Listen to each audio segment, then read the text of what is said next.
What if a single mind, working from thousands of kilometers away, could reshape the entire Pacific? What if one strategist, often unseen and unheard by the wider world, quietly laid the foundations for a conflict so vast that it would engulf oceans, fleets, and nations? And what if that same strategist knew from the very beginning that his actions were setting in motion a chain of events he might never live to see the end of? Tonight, we dive into the life of the man who designed the opening storms of the Pacific War, and who became one of its most consequential figures, Admiral Isoroku Yamamoto, a commander who understood the scale of modern warfare long before his peers, a leader who feared the very war he planned, a strategist who believed that victory required shock, precision, and speed before the tide inevitably turned. This is not just a story about battles. This is the story of a mind that shaped an ocean. Imagine the Pacific in 1941, a vast expanse where aircraft carriers, not battleships, would decide the future. Imagine a commander warning his own government that a conflict with the United States would be long, difficult, and potentially unwinnable. Yet, when the order came, he orchestrated one of the most meticulously planned naval strikes in modern history. Yamamoto was a paradox, a warrior who hated war, a patriot who studied in America and admired its industrial power, a gambler who knew the odds and played anyway. His strategic fingerprints appear across the Pacific, Pearl Harbor, the Indian Ocean raid, the Coral Sea, and ultimately Midway, the turning point that would reshape everything. Tonight, the question is simple. How did one man's vision ignite the greatest naval conflict the world had ever seen? Stay with us. The next moments reveal the forces that shaped Yamamoto's rise. Knightley here, welcome to this cinematic deep dive into the life, strategy, and legacy of Admiral Isoroku Yamamoto. Whether you're joining us for the first time or returning for another journey across 20th century history, I'm honored to have you here. Today we explore the Pacific from the perspective of its most influential commander, a man whose decisions still shape military thought. By the end of this episode, you'll understand not just what Yamamoto did, but why he did it, and how his vision changed the course of World War II.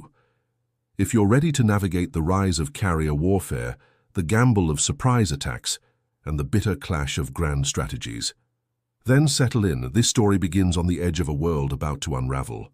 Picture a dimly lit naval office in Tokyo, late 1940. Maps of the Pacific stretch across the walls. Pins mark American bases, shipping routes, and carrier positions. The room is quiet, save for the turning pages of intelligence reports and the scratch of a pencil across paper. At the center sits Yamamoto, calm, focused, analytical. He already understands what few others do. The next war will be fought in the air, far beyond the range of guns, across distances once thought impossible. Outside, political pressure grows. Inside, Yamamoto calculates risks with cold precision. His models show one thing clearly. If war comes, Japan must strike first to level the playing field. But he also knows something far more unsettling. Even a perfect opening strike cannot guarantee victory. This inner conflict, brilliance battling inevitability, is what defines him, and it begins here. Before we step into the battles, we must understand the man behind them. Yamamoto was not an aggressive expansionist. He was not the loudest voice in the room. He was the one who calculated deeply, spoke rarely, and understood that the Pacific was an arena shaped by industry and logistics more than raw courage. He once told diplomats that Japan could run wild for 6 months, but beyond that, the outcome would be uncertain. This wasn't a boast, it was a warning that went unheard. So when the moment came, Yamamoto crafted an opening strike designed not for destruction alone, but for time Japan desperately needed. But here lies the central question. Was Yamamoto the architect of a brilliant strategy, or the commander forced to execute a war he believed could not be won?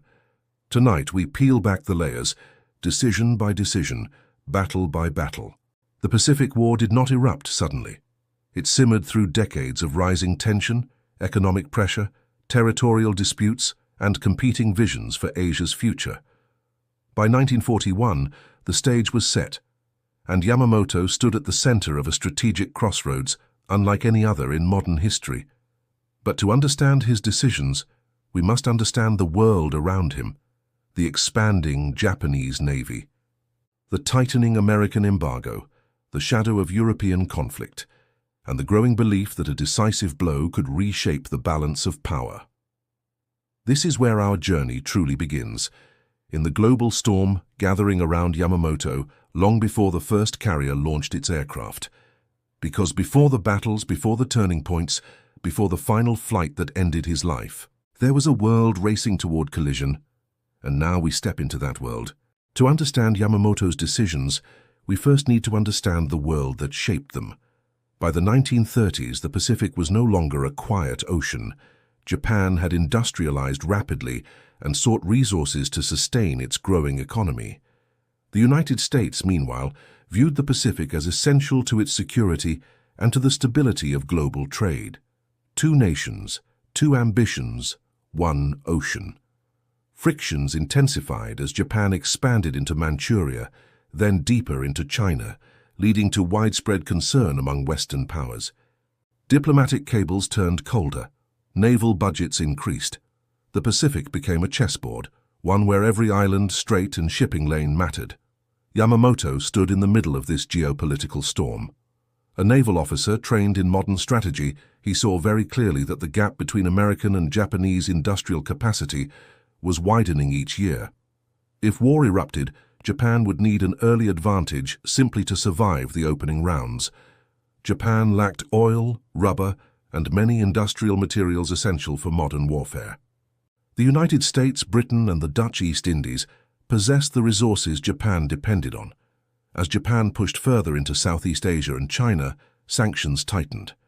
By 1941, the United States froze Japanese assets and restricted oil supplies, a move that threatened Japan's military operations. Inside Tokyo's leadership circles, the debate grew urgent. Some argued that diplomacy could still succeed. Others believed Japan must seize resource-rich territories before American power could intervene decisively. The Imperial Navy, including Yamamoto, understood that a direct confrontation with the United States was likely if expansion continued.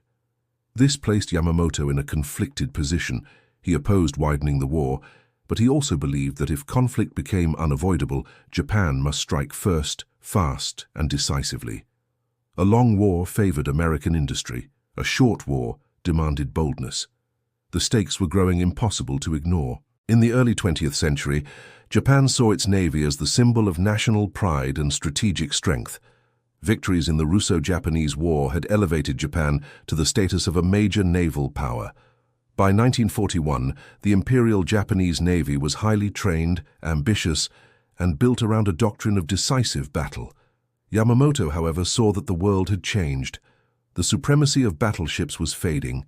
Aircraft carriers, naval aviation, and long-range strikes were becoming the future. Yet not everyone in the Japanese command agreed. Traditionalists still favored battleship engagements modeled on earlier wars. This divide shaped Japan's preparations, strategy, and decision-making at the highest levels.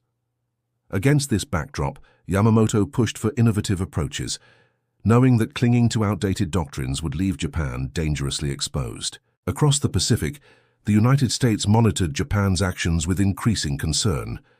American leaders viewed stability in Asia as crucial to international balance. As Japan expanded militarily, the U.S. responded with diplomatic pressure, economic restrictions, and reinforcement of Pacific bases. Pearl Harbor, located in Hawaii, became the U.S. Pacific Fleet's central stronghold. Its aircraft carriers, battleships, and logistics facilities were symbols of American presence in the Pacific. But the fleet also represented a dilemma. If war began, it posed an immediate threat to Japanese naval operations. American strategists, however, believed Japan would not dare attack such a distant and fortified base. This assumption created a sense of security, one Yamamoto recognized and sought to exploit. The Pacific was growing more tense with each passing week. Both nations prepared, planned, and watched each other carefully, but neither fully understood the scale of the storm approaching. Beyond the United States and Japan, other powers also shaped the region's dynamics. The British Empire controlled Singapore, Malaya, and vital sea lanes. The Dutch held the resource-rich East Indies. China continued resisting Japan despite years of conflict. The Pacific was not simply a bilateral contest. It was a complex web of alliances, territories, and strategic positions. Japan's expansion put it at odds with multiple nations simultaneously, increasing the chance that a local conflict could escalate into a global confrontation. Yamamoto understood this better than most. He knew Japan would face not one opponent, but many. He also knew that the longer Japan hesitated, the more time its rivals had to coordinate their responses. Thus, as resources dwindled and diplomatic attempts faltered, Japan faced a narrowing path, one that led toward confrontation on a scale the world had never witnessed. One of Yamamoto's most defining traits was his familiarity with the United States. He studied at Harvard, traveled across America, and observed its industrial capacity firsthand. He understood its strengths and its vulnerabilities better than almost any Japanese leader of his time. He admired American innovation and productivity. He respected its educational and industrial systems, and he warned repeatedly that a war against the United States would be long and exhausting. But his warnings were controversial. Some political factions in Tokyo viewed them as signs of weakness. Others questioned whether his admiration for American strengths would undermine Japan's resolve. Yet Yamamoto remained consistent. If conflict became unavoidable, Japan must strike early, inflict significant damage, and buy time for territorial gains. But he also believed that Japan must negotiate quickly afterward, before American mobilization shifted the balance permanently. His insight into American capability would shape every major decision he made. World War II was raging across Europe long before the Pacific exploded into war. Germany and Italy were sweeping across continents. Britain stood against them. Soviet forces fought massive battles in the East. This global conflict influenced every calculation Japan made. Some leaders believed that American attention would remain fixed on Europe, leaving the Pacific vulnerable. Others thought that aligning with Axis powers would strengthen Japan's position and deter the United States. But Yamamoto saw the risks. He knew the US could fight on multiple fronts if provoked. He knew industrial capacity could shift rapidly when national survival was perceived to be at stake. Still, the pressures of global war pushed Japan closer to decisions that would have irreversible consequences. By late 1941, Japan's oil reserves were shrinking. Ships, aircraft, and armored units relied on a steady fuel supply. Without access to new sources, Japan's military operations would come to a halt within months. Diplomacy stalled, negotiations delayed, sanctions tightened, and Tokyo began exploring military options to seize resource-rich territories in Southeast Asia. But American forces in the Philippines and Pacific Fleet in Hawaii stood in the way. Without neutralizing them, Japan risked being cut off from the resources it desperately needed. This was the crucial moment when Yamamoto's strategic thinking became central. If war could not be avoided, then it had to begin with a strike so overwhelming that it would paralyze American operations long enough for Japan to capture the territories it sought.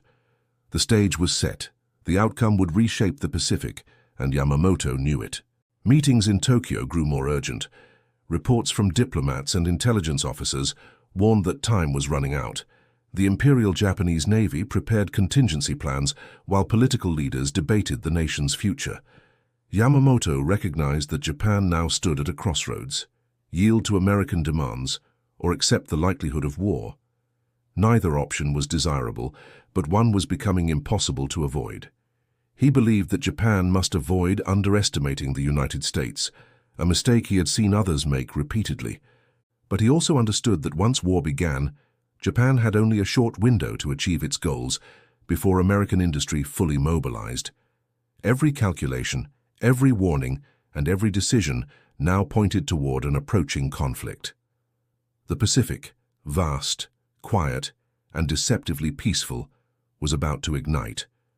And so, as 1941 drew to its fateful end, all the pieces were on the board. Japan needed resources. The United States needed stability. The world stood on the edge of a conflict that would span islands, oceans, and entire nations. At the center of it all was Yamamoto, the admiral tasked with planning the unthinkable. The war had not yet begun, but decisions were already in motion. To understand the battles ahead, we must now examine how Yamamoto built the strategy that would launch the Pacific War. The preparations, the planning, the disagreements, and the bold, calculated moves that would change history. As 1941 unfolded, Yamamoto faced a deeply complex task. He did not simply need a plan, he needed a strategy that could overcome an opponent with far greater industrial capacity. Japan's political leadership demanded bold action, but Japan's resources demanded precision and restraint. The question was no longer if war would break out. The question was how Japan could survive once it began. Inside naval headquarters, Yamamoto worked tirelessly. Maps covered his desk, logistics tables filled entire rooms, fleet schedules, training cycles, fuel reserves, aircraft ranges, every detail mattered. Yamamoto knew that Japan could not win a prolonged war, so the strategy had to aim for something else, a short conflict with decisive early blows that would cripple American response. This was the foundation upon which the entire operation would be built. From the beginning, Yamamoto saw Pearl Harbor as both a threat and an opportunity. The U.S. Pacific Fleet based there possessed the power to disrupt Japan's expansion into Southeast Asia. If left intact, it could strike Japan's supply lines or interrupt territorial advances. But Pearl Harbor also had a vulnerability. It was far from the continental United States and relied heavily on surprise for protection. American commanders believed no adversary could strike Hawaii without being detected days in advance. Yamamoto recognized this assumption and designed a plan to exploit it. By targeting battleships, infrastructure, and airfields, Japan could temporarily neutralize the Pacific Fleet. This would buy the time Navy planners desperately needed to seize oil fields and consolidate defensive positions. Thus, Pearl Harbor was never about total destruction. It was about delay, the most valuable resource Japan required. Most militaries in 1941 still viewed battleships as the decisive weapon of naval power. But Yamamoto saw the future differently. He believed aircraft carriers, with their long-range striking capability, would dominate modern warfare. This view shaped Japan's entire war strategy. The Kido Butai, Japan's carrier strike force, became the most powerful concentration of naval aviation in the world. Highly trained pilots, disciplined crews, and coordinated air wings allowed Japan to launch complex multi-wave strikes with extraordinary precision. Yamamoto's plan centered on using these carriers not as escorts, but as frontline offensive weapons capable of projecting power across thousands of kilometers. If Japan could strike quickly and decisively from the air, it could offset the industrial strength of its adversaries. But building such a force required months of training, secrecy, and coordination, all of which were underway as tensions escalated. Pearl Harbor was only the first move in a much larger operation. Yamamoto and the Naval General Staff designed a sweeping campaign across Southeast Asia and the Pacific. Japan would advance toward the Philippines, Malaya, Hong Kong, and the Dutch East Indies. The goal was clear: secure oil, rubber, tin, and other vital resources before the Allies could react. This required synchronizing naval, air, and ground forces across vast distances. Japan had to move with speed, capturing key positions before resistance could form. Every unit, from submarines to land-based aircraft, had a precise role. Each advance needed to support the next. A single delay risked exposing Japan's vulnerabilities. Yamamoto's planning reflected this urgency. Speed and coordination were the cornerstones of his strategy. Intelligence played a crucial role in Yamamoto's preparations. Japanese commanders gathered information through diplomatic channels, naval reconnaissance, and intercepted communications. Reports indicated that American forces were not on high alert. Carrier movements were monitored. Fuel reserves, base defenses, and training levels were assessed. However, Yamamoto understood an essential truth. Intelligence is never perfect. Plans must account for uncertainty. And the Pacific, with its vast distances, made real-time information nearly impossible. Still, the broader picture was clear enough. The United States was not expecting a major assault on Hawaii. American defensive patrols were limited. Radar systems were new, untested, and not fully integrated into command procedures. This reinforced Yamamoto's belief that a surprise attack could succeed, not because of weakness but because of expectation. Despite his position, Yamamoto did not have unanimous support. Many senior officers preferred a traditional naval engagement centered around battleships. They argued that Japan's long-standing doctrine of decisive fleet action should remain its guiding principle. Yamamoto disagreed. He believed that attacking the Pacific Fleet where it was anchored offered the best chance to shift the balance early, but this put him at odds with powerful figures in Tokyo. The debate grew intense. Some questioned whether Yamamoto's carrier-centric approach was too risky. Others wondered if attacking the United States directly would provoke a total war Japan could not win. Eventually, Yamamoto made his position clear. If the plan for Pearl Harbor was rejected, he would resign. His influence, authority, and strategic clarity ultimately secured approval. But it came with pressure, enormous pressure, to deliver results. Once the plan was approved, Japan began rigorous training for the carrier strike force. Pilots practiced torpedo runs in shallow waters, simulating the conditions of Pearl Harbor's harbor.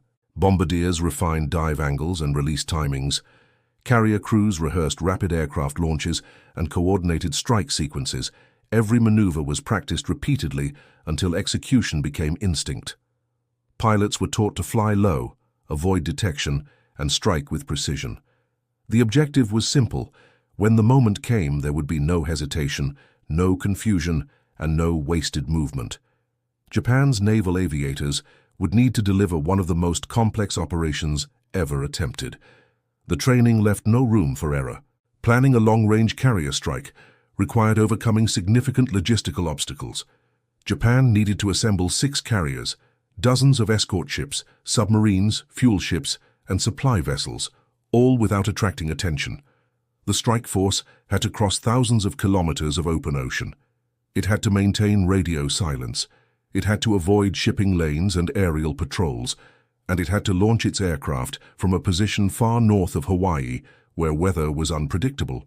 Fuel calculations were precise. Aircraft maintenance schedules were strict. Every ship in the fleet had to perform flawlessly. Logistics officers worked tirelessly to ensure that the strike force would reach its target undetected, and that it had enough fuel to return home. The complexity of these preparations reflected the scale of Yamamoto's ambition. Japan invested heavily in aviation technology throughout the 1930s. The Mitsubishi A6M-0, fast and agile, became one of the most capable carrier-based fighters of its time. Long-range torpedoes, specialized armor-piercing bombs, and advanced carrier catapults supported the planned strike. Yamamoto understood that Japan's technological edge would be temporary. The United States would eventually catch up and surpass Japanese production. But in 1941, Japan possessed a narrow window where its carrier aircraft, pilot training, and naval tactics were among the best in the world. This window was central to Yamamoto's planning. Every advantage, no matter how small, needed to be leveraged. Japan could not afford a drawn-out attritional conflict. It needed sharp, decisive, early victories. Technology was not a guarantee of success, but it was a critical component of Japan's strategy. By late 1941, the strategic framework was complete. Japan would strike Pearl Harbor, advance across Southeast Asia, and fortify a defensive perimeter. The hope was that the United States, facing the challenge of retaking vast territories, would negotiate peace. Yamamoto described the concept simply: strike first, strike hard, then build walls too strong for the enemy to breach quickly. But the entire plan depended on one fragile foundation. The opening blow had to be overwhelmingly successful. Any failure, delay, or counterattack could unravel Japan's entire strategy. The preparations were finished. The forces were assembled. The Pacific stood quiet, unaware of the storm forming just beyond the horizon. The stage was set. Yamamoto's strategy was bold, complex, and meticulously constructed. Japan had prepared its fleets, trained its pilots, and coordinated its expansion plans across thousands of kilometers. But strategies only matter when tested, and now the moment had come. The Kido Butai would soon sail into the northern Pacific toward a target that would define the opening chapter of the Pacific War. We now move into the next phase of this story, the clash, the battle that would ignite the conflict and set the course for everything that followed. The first German probes hit the American lines before dawn. At first, US commanders think it's routine harassment fire until entire sectors go dark. Artillery thunders across the Ardennes, smashing communication posts and forward positions. Infantry divisions positioned in quiet sectors suddenly face waves of German troops advancing through the fog. Reports flood in, armor spotted, bridges seized, outposts overrun. The scale becomes undeniable. This is a full-scale offensive, not an isolated attack. US units react without clear intelligence. Snowstorms block reconnaissance aircraft. Radio lines fail across multiple regiments. Commanders struggle to confirm enemy movements, relying on scattered eyewitness accounts. Some units retreat to avoid encirclement. Others stand firm, expecting reinforcements that cannot reach them. The fog, the forests, and the lack of visibility turn the battlefield into a maze. The Germans exploit every gap, pushing deeper toward key crossroads. Panzer divisions roll forward with confidence. Their goal is simple: break through before the Allies can regroup. They rely on speed, capturing villages, seizing road networks, and bypassing pockets of US resistance. For a brief moment, the offensive gains the rhythm German planners hoped for. Columns advance several miles in a single push, yet the terrain slows them more than expected, and supply trucks struggle to follow the armored spearheads. Despite setbacks, American troops make critical defensive stands. Small groups block bridges, delay armor columns, and buy precious time. These actions, often improvised and unsupported, prevent the German advance from achieving full breakthrough speed. Every hour gained allows the Allies to bring in reinforcements, reposition artillery, and rebuild command lines. The battle shifts from shock to resistance. The Germans have momentum, but not a decisive breach. For days, snow and fog shielded German movements while grounding Allied aircraft. Then suddenly the skies clear. Sunlight cuts through the winter haze and reveals the battlefield in full view. This shift transforms the situation instantly. Allied commanders order reconnaissance flights, bomber groups, and fighter patrols into the air. What had been a blind defense becomes a coordinated response. Supply convoys resume movement, reinforcements accelerate, and German armor, once hidden, now sits exposed on roads and open fields. Fighter bombers sweep across the Ardennes, targeting fuel trucks, tanks, and columns stuck on narrow forest routes. Each strike slows the German timetable further. Vehicles burn along choke points that were supposed to lead toward Antwerp. Pilots report columns stretching for kilometers, prime targets. The Luftwaffe, weakened and short on fuel, cannot contest the skies. With control of the air restored, the Allies begin to reshape the momentum of the battle. General Patton executes a dramatic pivot. His army, originally positioned far south, swings toward the Ardennes in a rapid maneuver few believed possible. Officers scramble to redirect divisions across icy roads, yet the troops advance with speed and discipline. Their mission? Relieve the besieged town of Bastogne. This movement, the result of fast planning and flexible command, adds crucial strength to the Allied counteroffensive, forming along the Bulge's southern edge. Surrounded and outnumbered, the American forces in Bastogne remain defiant. Their defense of the crossroads town prevents the Germans from advancing freely westward. With supplies dwindling, they rely on air-dropped ammunition and medical kits to continue the fight. This resistance becomes a symbolic and strategic centerpiece of the entire battle. When Patton's troops close in from the south, the defense transforms from desperate survival into a pivotal turning point. The German offensive depended on speed and fuel. Now both are slipping away. Delayed attacks, damaged supply lines, and rising Allied pressure erode the initial momentum. Without a path to Antwerp, and with Allied units reinforcing every hour, the offensive loses coherence. What began as a surprise strike now faces organized resistance from all sides. The turning point is clear. The Germans can no longer achieve their original objectives. The Allies are regaining control. With weather on their side and fresh intelligence flowing in, Allied commanders synchronize their moves across the front. Armored divisions reposition, infantry regroups, and artillery batteries establish new firing lines. The once fragmented response solidifies into a coordinated push. Every sector begins to pressure the German advance simultaneously, compressing the bulge from north and south. The Allies focus on halting the armored spearheads that drove deepest into their lines. Anti-tank units set ambushes along forest roads, while bombers hit German fuel depots and supply hubs. Panzer columns, starved of fuel and ammunition, slow to a crawl. Commanders abandon original objectives and shift to defensive tactics. The offensive that once surged forward now struggles to maintain cohesion. Patton's forces push through harsh terrain and engage German units surrounding Bastogne. After days of heavy fighting, the corridor opens. American troops inside the town link with Patton's divisions, ending the isolation. This moment lifts Allied morale and removes a major obstacle to restoring the front line. Bastogne becomes a strategic anchor for the growing counterattack. As more Allied divisions join the fight, the offensive tightens around German positions. The bulge created by the initial breakthrough shrinks gradually. Village by village, the Allies retake ground. German units withdraw under pressure, often abandoning equipment they cannot refuel or repair. The retreat is not orderly. It is forced by mounting losses and limited resources. By early January, the Allies advance toward the positions they held before the attack. Snow-covered hills and forests once again become contested ground, but this time, German forces are outmatched. The counter-offensive reaches its peak as the Allies coordinate artillery, armor, and air support with precision. The German hope of forcing a decisive shift in the war fades completely. The opening of the battle demonstrated the dangers of underestimating a determined enemy.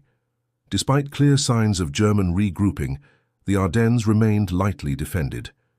This miscalculation allowed the initial breakthrough and forced the Allies into a reactive posture. The surprise did not bring German victory, but it inflicted significant losses and exposed vulnerabilities in Allied planning. The German plan relied heavily on capturing Allied fuel and maintaining rapid momentum. When weather cleared and Allied aircraft struck supply routes, the offensive began collapsing. Fuel shortages crippled armored units that might have otherwise exploited early gains. The battle underscored that logistics, not only tactics, determined battlefield outcomes. Command decisions shaped the course of the Ardennes campaign. Patton's rapid maneuver, the resilience of Bastogne's defenders, and Eisenhower's coordination across multiple armies proved decisive. Their ability to adapt under intense pressure shifted the momentum. Conversely, German leadership struggled with unrealistic objectives and rigid timelines, limiting their ability to adjust to changing conditions. The failure of the offensive depleted Germany's reserves, both in manpower and equipment. It weakened their ability to defend the Western Front in the months that followed. For the Allies, the victory confirmed the strength of their coalition and the effectiveness of combined arms warfare. The Battle of the Bulge became one of the last major German attempts to alter the war's direction. Snow settles on abandoned tanks, scattered equipment, and empty crossroads. The forests that witnessed the battle fall silent again. American troops march through regained territory, exhausted but resolute. Smoke drifts above distant hills as the front stabilizes. The bulge that once threatened the Allied line dissolves back into a steady advance toward Germany. The Ardennes was not just a clash of armies, it was a test of endurance, leadership, and adaptation. What began as a sudden strike transformed into a decisive defensive stand and a powerful counterattack. The resilience shown in the forests of Belgium became a turning point that accelerated the war's final phase. Allies emerged stronger, unified by shared sacrifice and determination. As the smoke clears over the Ardennes, another chapter waits just beyond the horizon. The Allies push toward the Rhine, preparing for the crossing that will break into the heart of Germany. What strategies shaped this next phase? How did commanders plan the final sweep into the Reich? Join us in the next documentary, Crossing the Rhine, the Final Road to Victory.